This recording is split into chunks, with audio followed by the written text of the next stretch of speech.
Hi everyone, today I want to share with you some of the reasons I prefer to use UCCNC to control my Axiom CNC router as well as the one behind me.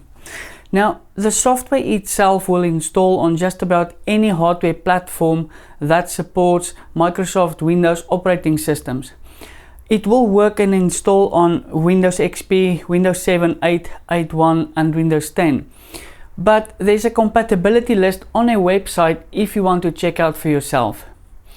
Over here I have it installed on a Windows tablet and it's connected to a UCCNC UC100 controller on the other side through USB. Now, although it's a tablet, it has exactly the same functionality as you would have on the software on something like, let's say, the laptop. What I do like about the setup is the portability factor. On the other hand, on the laptop I have it installed and using Ethernet with the Ethernet controller on the Axiom. What I like here is that I can take the laptop and I can be 5, 10, 20 meters away and still have connection with the CNC router while it's machining. Now, my redundancy strategy is actually quite simple. Let's say I have a complete hardware failure. So what I've done, I've copied all my UCCNC directory over to a central location. And if this fails, I will take one of my spare laptops or desktop and I will copy that folder over to the machine. And with basically minimal setup time, I will be machining as if nothing has happened. Now, you might ask, why is that important? Well, as you know, these kind of failures have a way to bite us when we least expect it or can afford it. And that's normally when you have a time critical or sensitive job that has to be done. So that quick recovery redundancy was extremely important for me when I decided what I want to use to control my CNC routers with.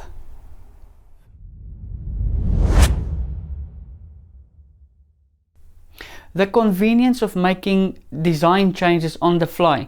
And with that I mean, if you go back to Vectric or Fusion 360, you make a design change and you export it, you can directly import it from the laptop to your machine into UCCNC and you can just keep on machining.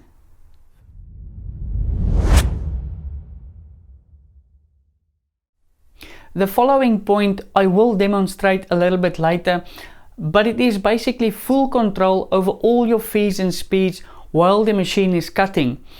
There's clear and visible ways in UCCNC to manipulate those speeds. And let's take your spindle speed as an example. You can change it from 24,000 RPMs to 12 on the fly in UCCNC and see exactly what it is. So there's no guessing, you know exactly where you are.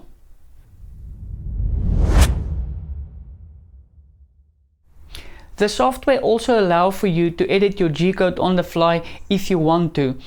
And then there's probing, and it's not only just work offset probing, it is center finder, it's edge finder. I find that extremely helpful for doing job setups.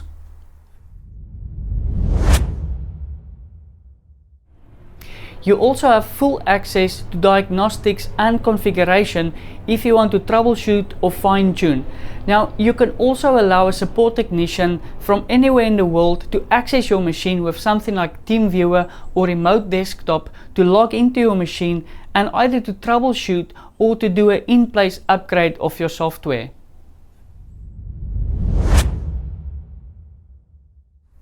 The possibility of custom screens and macro design, and this will be bespoke to your operation to aid in productivity. I find this very useful.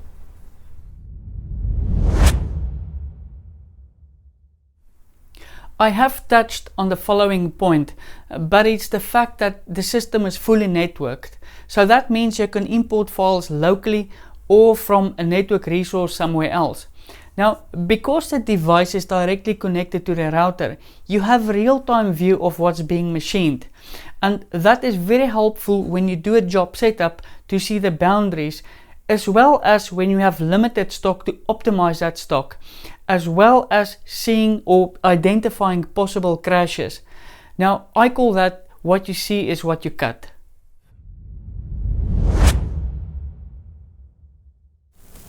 So all I've done now is I've removed the tablet and I've imported a very simple job into UCCNC. As you can see, it's a circle. Underneath is the G code for this job. I've already set the X, Y and Z to 0, and we're just going to machine in the air. That's just for illustrative purposes. Now, you remember I mentioned that you can edit the G code on the fly, and that's exactly where you do it. You can edit the G code, you can find, replace, and then you can save, and that's a G code that will run.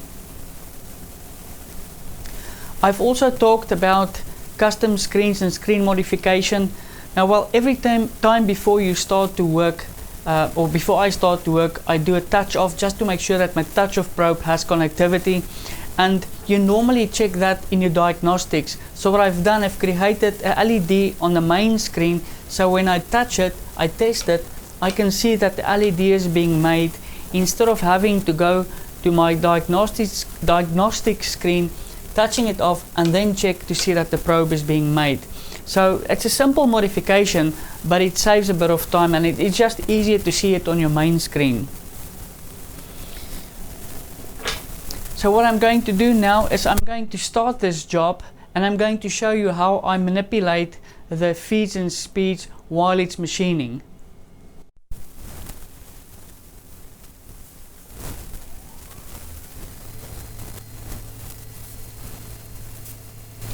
So first of all, we'll go a little bit faster on the spindle speed. As you can see, we are now up to 7,700.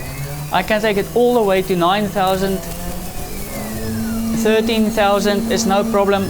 I can bring it down, let's say something like 5,000, approximately 5,000.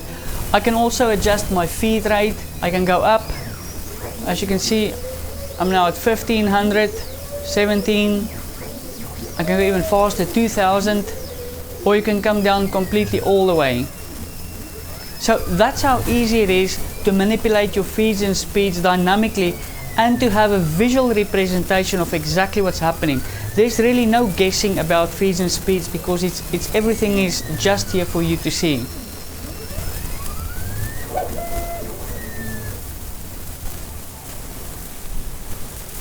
I really hope you enjoy this introduction to a few of the things that UCCNC offer, and I hope to see you next time. Thank you.